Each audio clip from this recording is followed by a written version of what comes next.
Many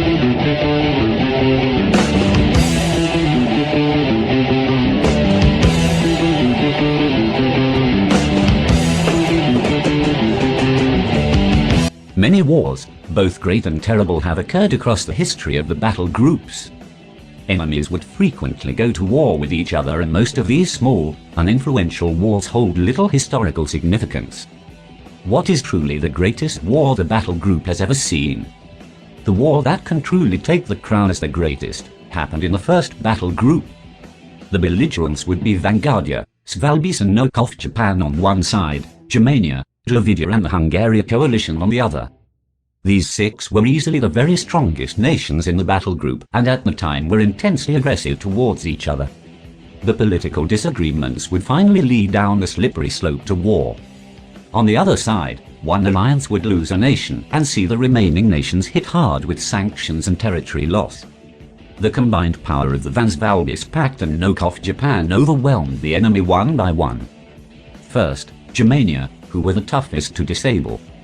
Germania had fortified their capital city and had a strong defensive military, which led several successful counter-attacks on Vanguardian raids which were meant to distract the enemy and lead their focus elsewhere.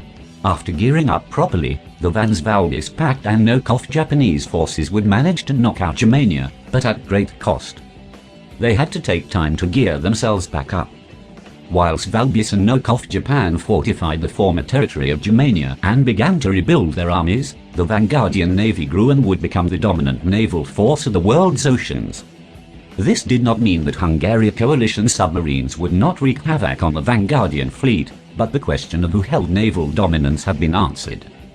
The armies of Vanguardia, Svalbard and Nokov Japan marched into Dravidia, which had strong defenses but little in the way of a military.